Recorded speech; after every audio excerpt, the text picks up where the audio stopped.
Bismillahirrahmanirrahim. Assalamualaikum warahmatullahi wabarakatuh. Pada kesempatan hari ini, Ibu akan menjelaskan cara mudah membuat skripsi, tesis, atau disertasi. Ya.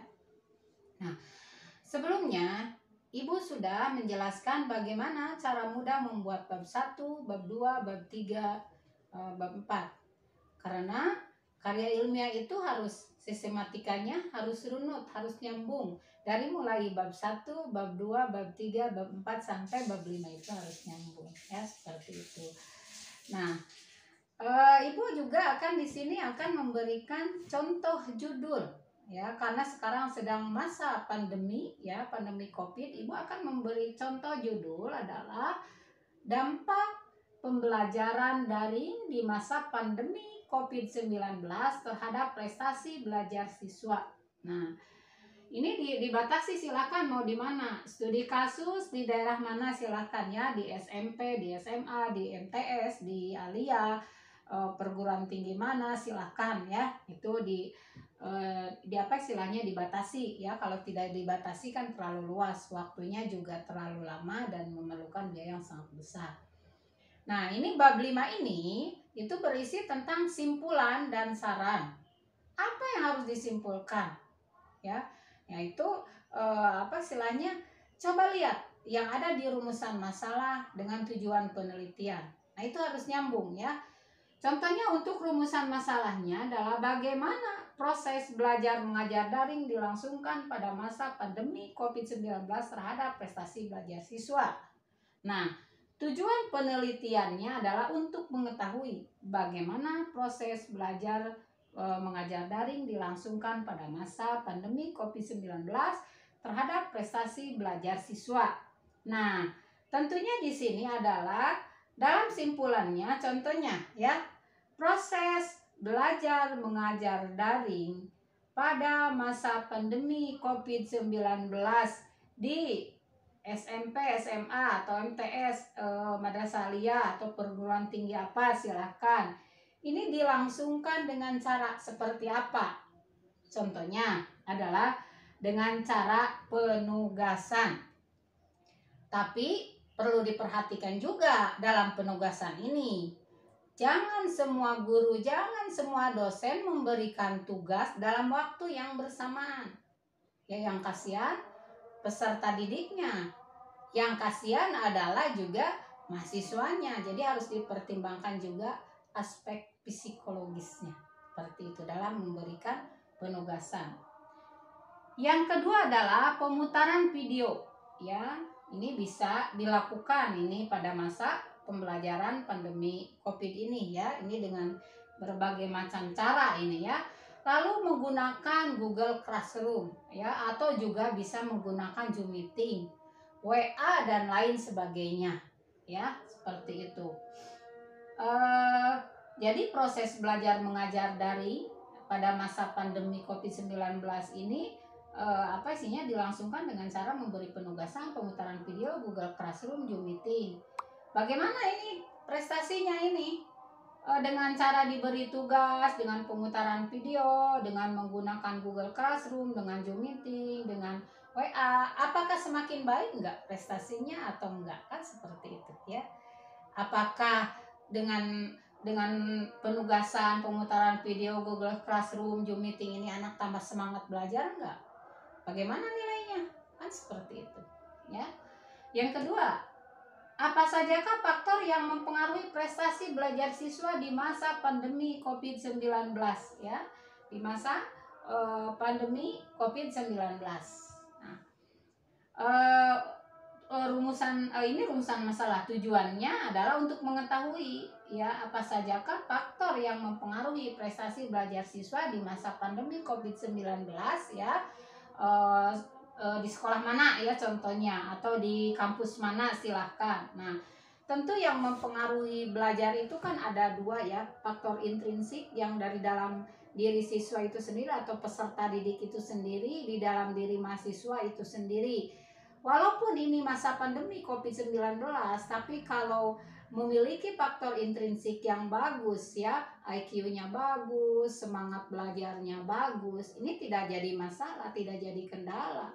Malah apa istilahnya, karena tidak ada tatap muka, dia lebih memperdalam dengan cara autodidak seperti itu ya.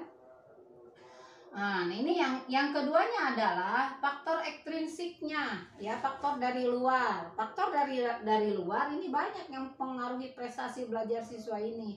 Contohnya adalah dengan cara dia malas belajar karena lingkungan sekitar tidak mendukung, kan seperti itu. Atau juga dia senang main, kan seperti itu, atau nongkrong di kafe ya dan lain sebagainya. Nah, ini faktor ekstrinsik yang mempengaruhi prestasi belajar, sehingga karena faktor ekstrinsiknya tidak mendukung, bisa aja walaupun faktor intrinsiknya mendukung tapi ini tidak mendukung, ini mempengaruhi juga prestasi belajar siswa. Tapi yang bagus ini faktor intrinsiknya bagus, ekstrinsiknya juga bagus. Nah, itu lebih bagus ya.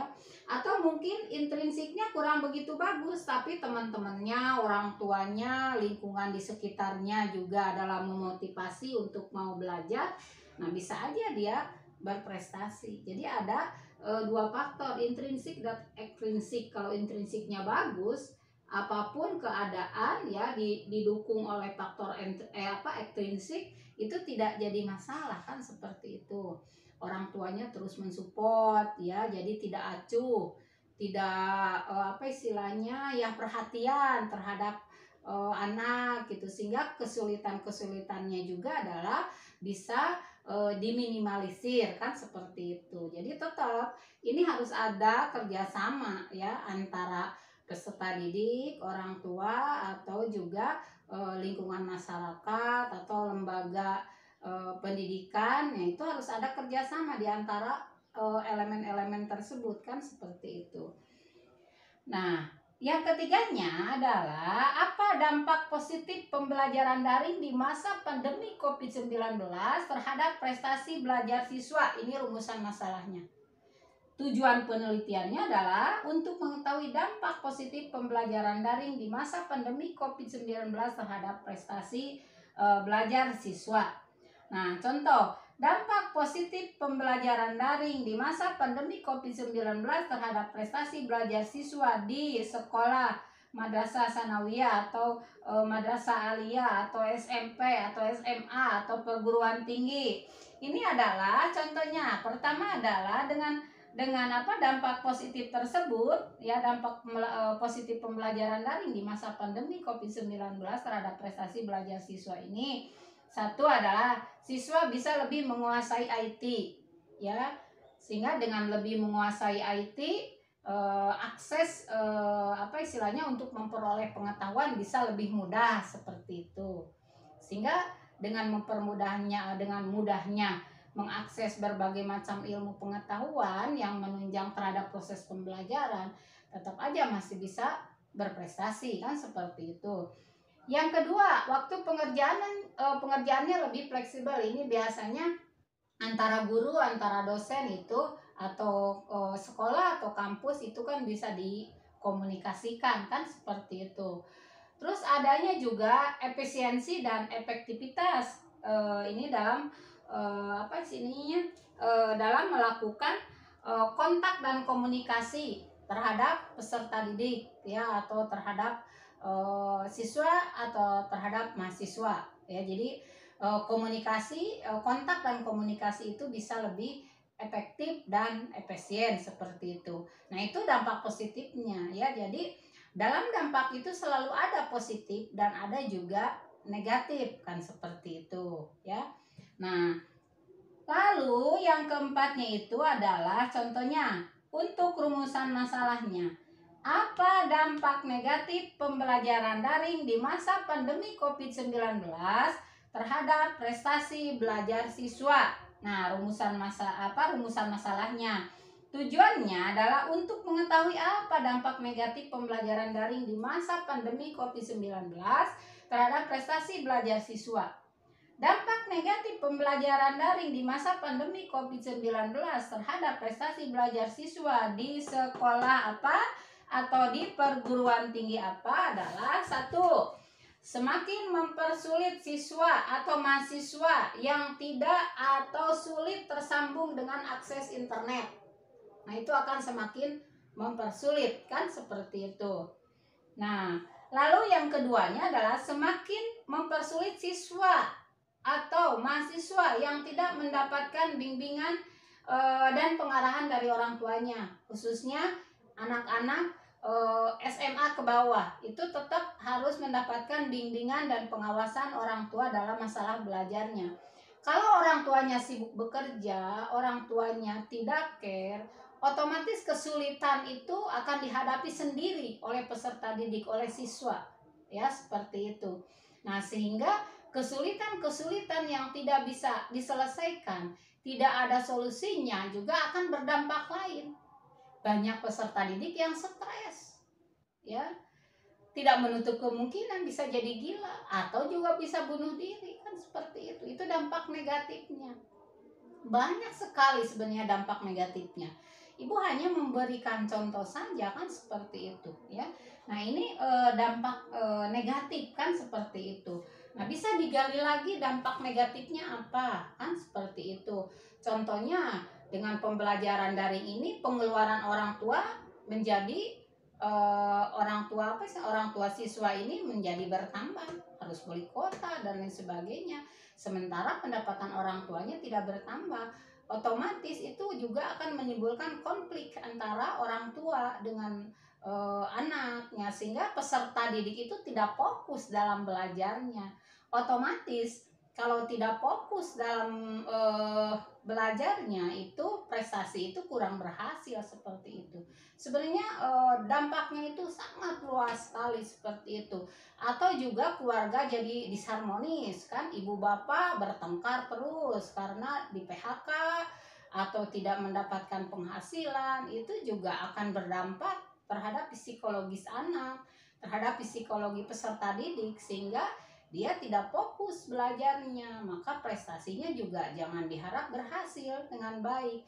Malah anak bisa lari keluar rumah, ya, bergabung dengan lingkungan-lingkungan yang tidak memberikan pengaruh positif, seperti itu. Maka dampak negatif ini nanti untuk pertanyaan selanjutnya yang harus dibahas di dalam simpulan dan saran ini, juga dampak negatifnya harus digali lagi dan nanti nyambung dengan pertanyaan selanjutnya, karena ini ada dampak positif, ada dampak negatif, terutama dampak negatifnya.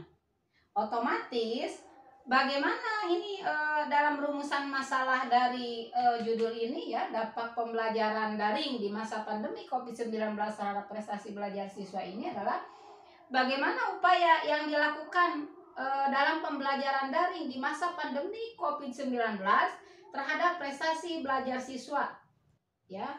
Nah, otomatis karena tadi itu semua elemen di masyarakat itu harus bekerja sama untuk mengantisipasi berbagai macam dampak, terutama dampak negatifnya, kan seperti itu.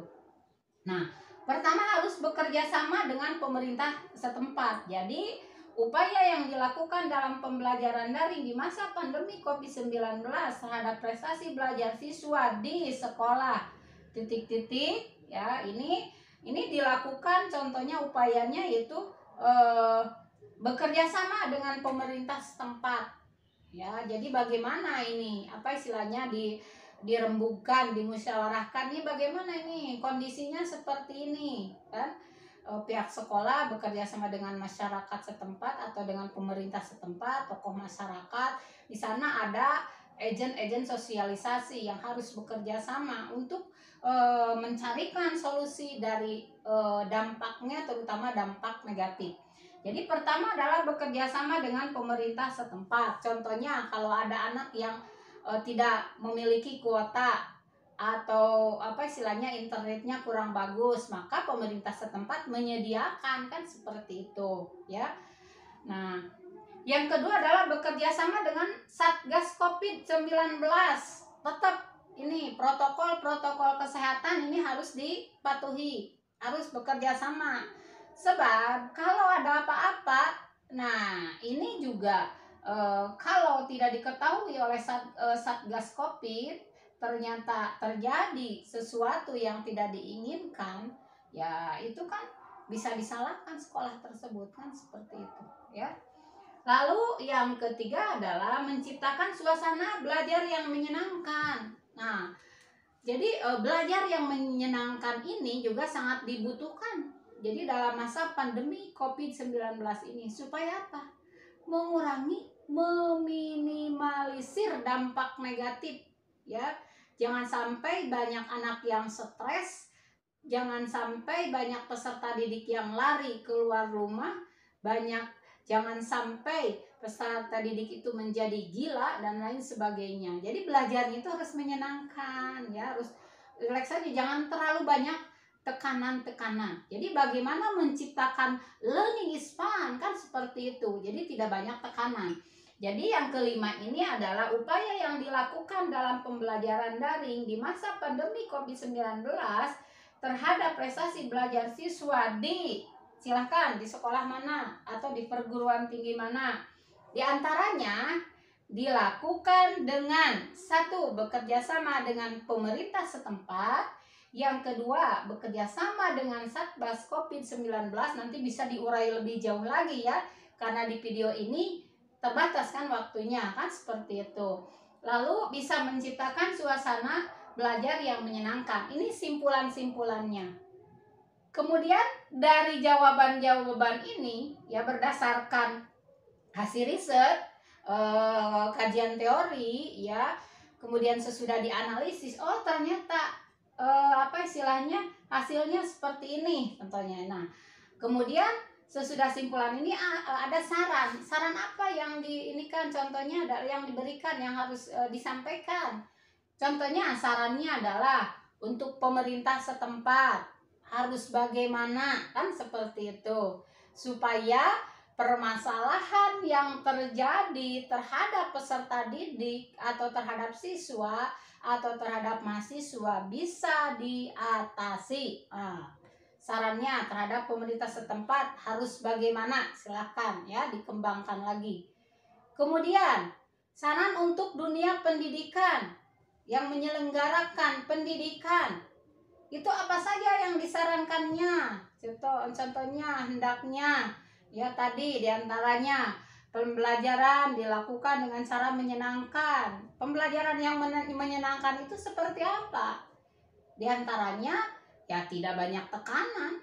Ya, kalau banyak tekanan ya sudah orang tuanya stres, anaknya stres. Jadi bisa dibayangkan apa yang terjadi. Nah, ini di saran itu berikan saja untuk pemerintah setempat, untuk lembaga atau dunia pendidikan, apa yang disarankan untuk mengatasi berbagai hal atau berbagai dampak dari yang terjadi, itu dampak pembelajaran daring di masa pandemi COVID-19 terhadap prestasi belajar siswa.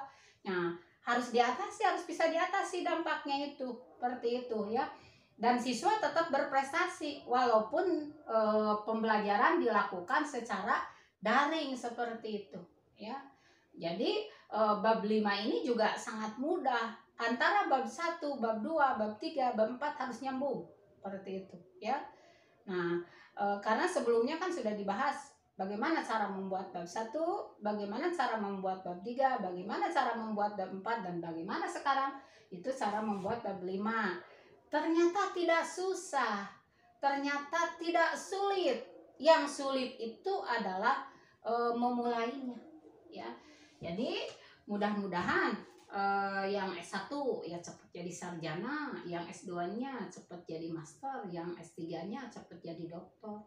Nah, ini mudah-mudahan apa yang Ibu sampaikan bisa bermanfaat. Untuk pertemuan Ibu hari ini, Ibu cukupkan dulu sampai di sini. Wassalamualaikum warahmatullahi wabarakatuh.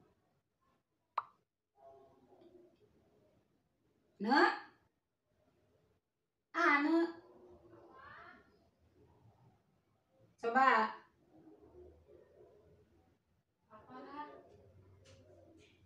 Lengkap itu sina bisa anu kapotong. Tahu mah benar. Masih muter mama. Oh.